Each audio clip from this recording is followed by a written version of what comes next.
Since this is Decision Sunday, I want us just to dial back in for a few moments to make sure we stay focused on what it is that we do here.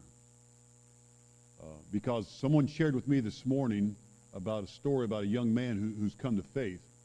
He gave his life to Jesus, and he's asking questions, and he needs someone to disciple him and to answer the questions that he's asking.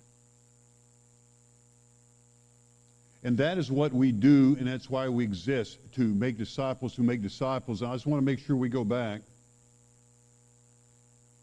and remember again. John, it's not moving for me.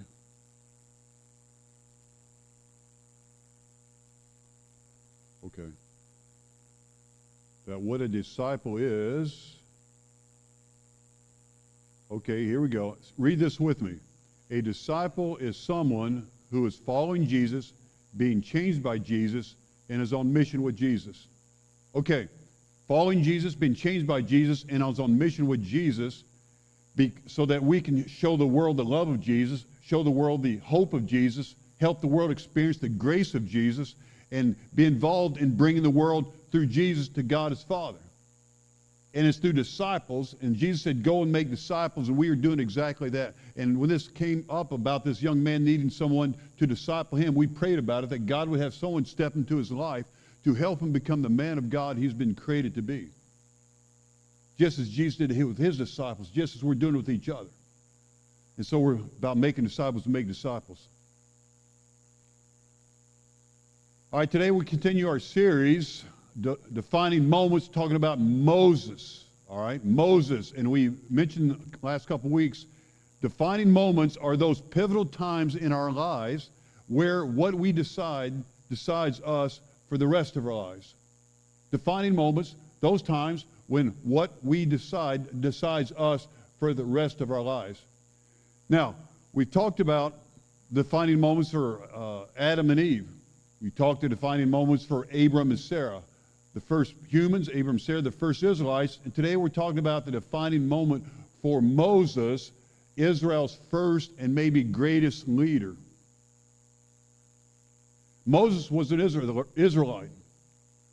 In the years around 1600 BC, the people of Israel have increased greatly in number, exponentially grown, and they are in slavery to the Egyptians.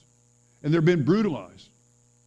They've been beaten, ravaged, and they're crying out to God for mercy, for some kind of help. And God hears their pleas, and he sends them a man named Moses. And it says in his defining moment that God comes to Moses and let him know what he needs Moses to do. And through a crazy series of events, Moses, an Israelite, ends up being the adopted son of the Pharaoh of Egypt. And Moses grows up in the palace of the Pharaoh.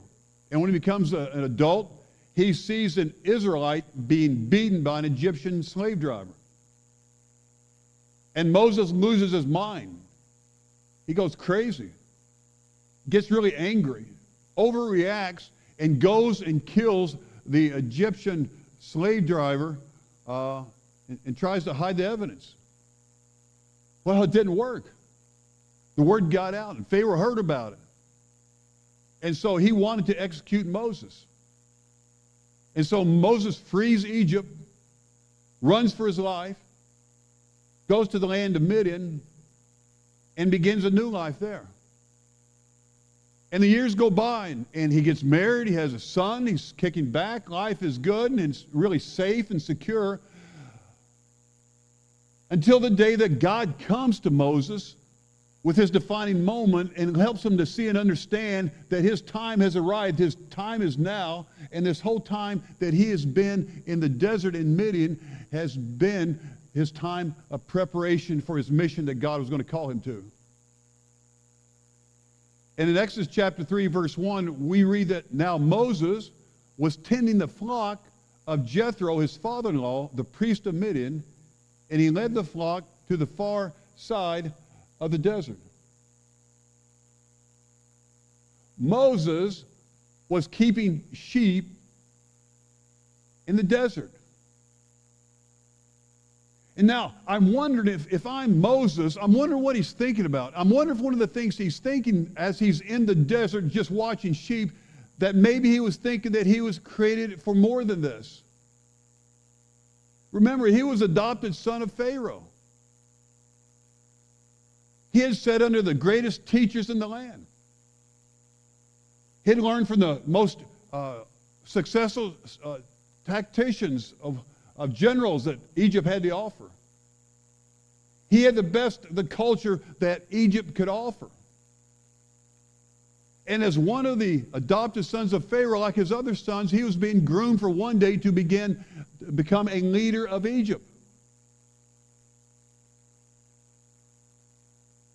But because of a decision he made, he now finds himself on the backside of the desert herding sheep. And I wonder if he's thinking that, man, I thought I had been created for more than this.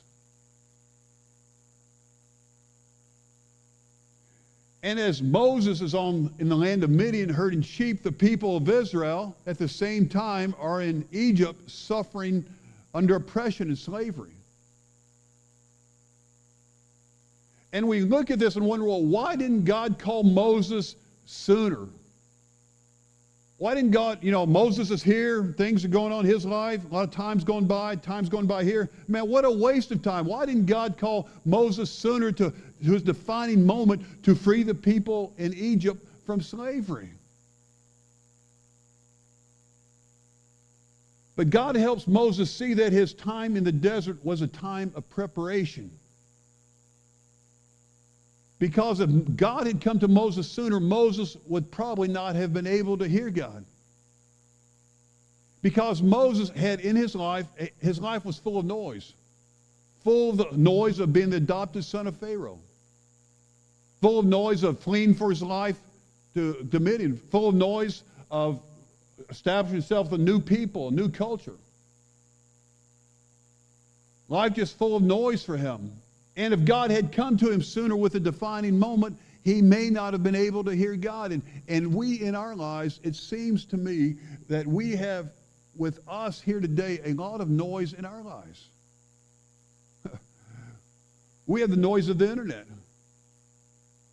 We have the noise of Snapchat, of Instagram, of TV. We have the noise of keeping our marriages together. We have the noise of rearing children. We have the noise of fixing our homes. We have the noise of cutting our grass. We have the noise of our careers. We have the noise of being friends with other people. We have the noise of trying to be part of other activities. We have the noise of growing old. We have all this kind of noise in our lives, and noise that is so loud and it's so oppressive that I wonder when it comes to hearing God if we're suffering hearing loss.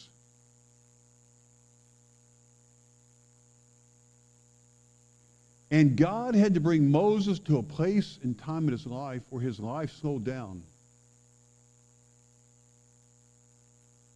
where his heartbeat calmed down, and when his hearing could become more clear for him to be able to hear God. But now Moses is ready to hear God. And so, as he's on the backside of the desert, he came to Horeb, the mountain of God. Moses did not realize it at the time, but Mount Horeb was the place that he was going to hear God clearest and best. And the question I have for you is, where is your Mount Horeb? Where is it that you go to and spend time at to still your life, to calm your spirit, so that you can place yourself in position to hear what in the world it is that God wants for you to know? I know for me, when I was back at the academy, when I was under a tremendous amount of stress and pressure and just scared I was going to fail and not make it through there, there was a place above the cadet chapel on the hillside with a little bench by a little pond hidden in the woods. And often I would run there in the evening just to get away.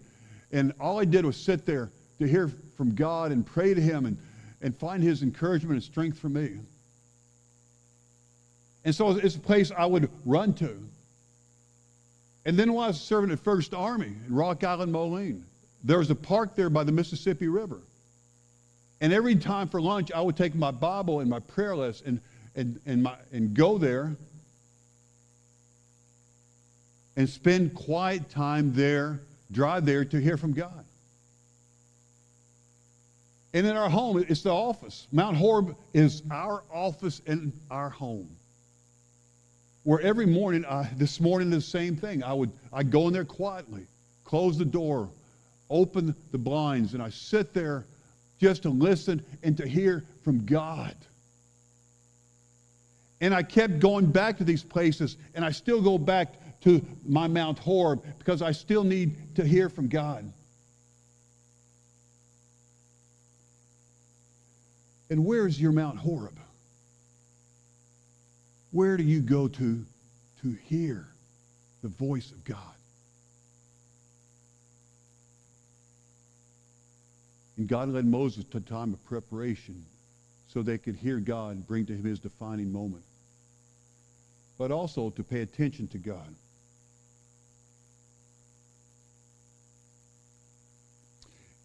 There, at his Mount Horeb, the angel of the Lord appeared to him in flames of fire from within a bush.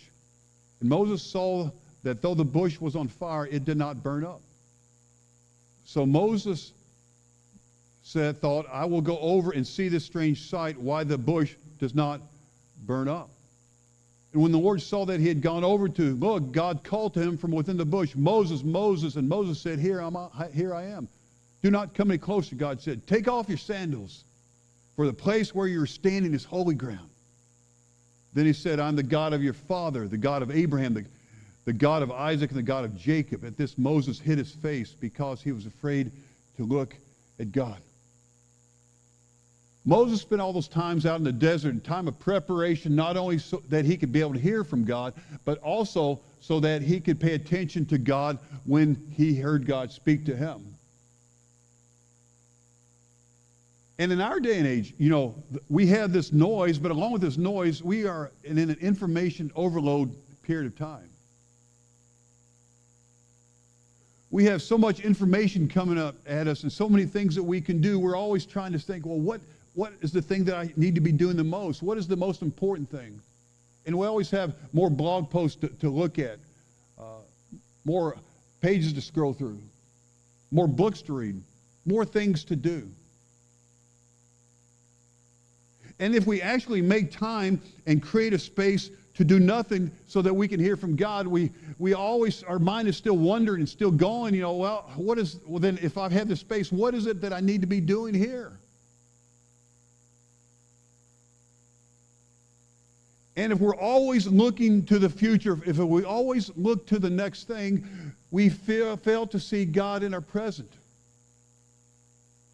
We fail to see that God is trying to do something in each of our lives. We fail to see that his burning bushes are there for us to go over and to look at. Bushes that are consumed and burning with the grace of God. Bushes that want to consume us in our lives. But so often we're blind to them because we're always thinking about something different. You know, sort of like Elizabeth Barrett Browning wrote, earth's crammed with heaven, and every common bush afire with God, but only he who sees takes off his shoes. The rest sit around and pluck blueberries. And I think if we are honest with ourselves, we'd have to admit that most people spend their lives plucking blueberries. And if God is anything, he is working in and around us through people and places and situations to make his presence known to us. His bushes are burning. They're there for us if we just take the time and make the effort and open our hearts and minds to the possibility that God is actually trying to do something in our hearts that we cannot even see. Something that needs to be done. something that he wants to bring about in us. Bushes that want to consume us. And Moses' defining moment involved this long period of preparation so he could hear from God. And then in hearing from God, pay attention to God so that he could go and save the people of God. So now that Moses has heard and God's got his attention, that he's there at the burning bush, God begins to speak into his life and tell him what God wanted done. And the Lord said, I have indeed seen the misery of my people in Egypt. I've heard them crying out because of their slave drivers. I'm concerned about their suffering. So I've come down to rescue them from the hand of the Egyptians and to bring them up out of that land into a good and spacious land, a land flowing with milk and honey, the home of the Canaanites, Hittites, Amorites, Perizzites, Hivites, and Jebusites. And now the cry of the Israelites has reached me, and I've seen the way the Egyptians are oppressing them. All right. As Moses is hearing God speak, I can see Moses getting really super excited here. God says, I've seen the misery of my people. Moses, go God. God says, I've heard them crying out. Go God. God says, I'm concerned about their suffering. Go God. So I've come down to rescue them. Go God. And to bring them up out of that land into a good and spacious land, a land flowing with milk and honey. Go, God. And at that moment, man, Moses is hearing what God is getting ready to do, what God has planned, what God wants to bring about. He's going to free his people and release them. And as Moses gets ready to break into his happy dance,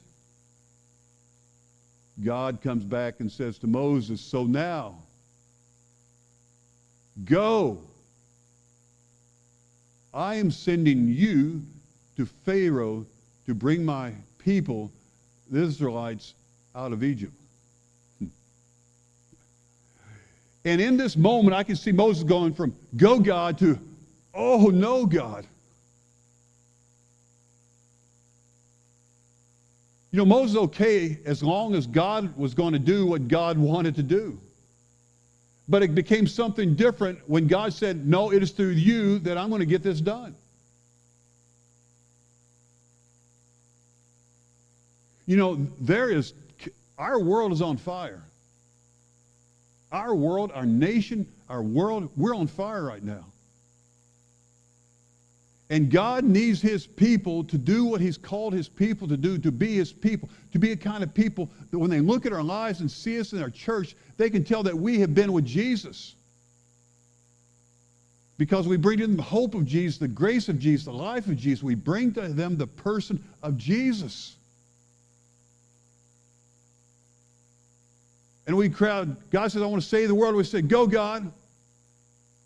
But he tells us, but I want you to be the one to help me save them. Oh no, God, me?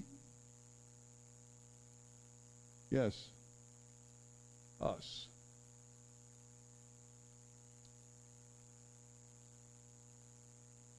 So God said, now go, I am sending you. See, that's exactly why God came to Moses. There was something God needed done. God needed the people of Israel freed from Egypt, and God needed Moses to be the one to do it. But then Moses comes back, verse 11 says, but Moses said to God, who am I that I should go to Pharaoh and bring the Israelites out of Egypt? You see the progression here? Go God, to oh no God, to who, me God?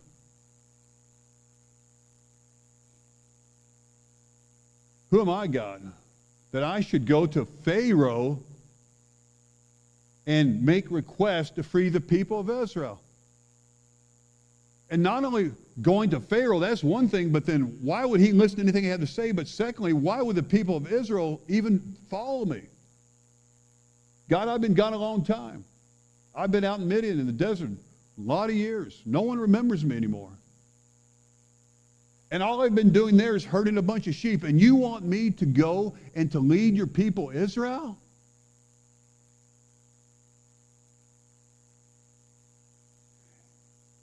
And Moses is overwhelmed at this defining moment in his life. And us in our lives, when we come to our defining moments, we're just as scared as Moses is. Because God calls us to something more than we currently are. He calls us to a future that we cannot see. He calls us to take a way that we cannot fully understand. And he calls us to situations that may be big, seem bigger than we are, and to do things we never attempted before. And we're looking at there, and just like Moses, and we're saying, who? Me, God? Who am I? Who am I? I'm just one person. I'm just one man. I'm just one woman. I'm just me.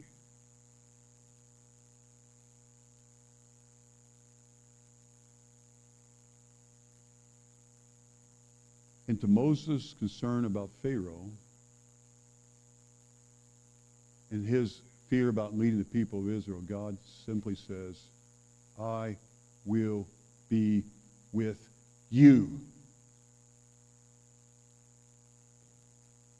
You see, in one sense, this is all about Moses because God is asking Moses to serve him and free the people of Israel. But on a different level, this is really not about Moses at all. It's about God, who wanted God doing what he wanted to get done through his power and through his ways through the life of Moses. And you see, this is not about me and this is not about you, about the things we can do or can't do, the things we want to accomplish in life. This is not about us. This is about what God wants to do through us. This is about God's power working through us, about God's love in us, God's hope through us. This is about God. And us being willing to be used by God for God to accomplish his purposes in this world. See, the question is not, who am I? The question is, who are we? And who in this world can stop us? And God said, I will be with you, and this will be a sign to you that it is I who have sent you. When you have brought the people out of Egypt, you will worship God on this mountain. And because Moses followed God in his defining moment, Moses went to the Pharaoh and made his petitions. The people of Israel were set free. They came back and they worshiped God on the mountain of Horeb. And 40 years later, they went and they stepped into the great and spacious land, a land flowing with milk and honey, all because Moses followed God into his defining moment and was obedient to him. And he did things for God that no other human being on this earth has ever done again. You know, this is Decision Sunday. You know, and maybe today is your defining moment. Your defining moment where God has come to you and he's presented this moment for you to decide to follow him. And maybe your defining moment today is to begin to follow Jesus for the first time, to give your life to Jesus, to give your heart to Jesus, to begin to follow Jesus, to decide, to make a decision that will decide your life for the rest of your life. And you do that by saying, Jesus, I confess the sins of my past, the life I've lived, who I've been, what I've done. I confess the sins of my past. I ask for forgiveness in my present, right now, here, today, in this moment, that I might follow you into my future. Confess the sins of my past. Ask for forgiveness in my present. Follow you into my future. Or maybe you're a Christian and but you've been far from God. You are not with God where you need to be, and you know it, you know it, you know it. Your day to rededicate your life, to give your life, to walk closer to God, to follow God, to be his servant, to be his child. Or to maybe join with our church family, the best community, to Temple Baptist Church. Maybe this is your day for church membership. Whatever your decision is that you have to make, whatever defining moment that God's laying on your heart right now, just come forward and take my hand, and we'll pray together. And so during this time, if you would just bow your heads, close your eyes. I don't know what God's doing in your heart. I don't know what he's doing in your life. I don't know what needs to be done. But there's something in this world only God can do through you. And he needs you to do it. But he needs you to say yes to him. And step into your defining moment. This day for all the rest of your days. As Brian prays, continues to play, I'll be standing here waiting for anyone to respond.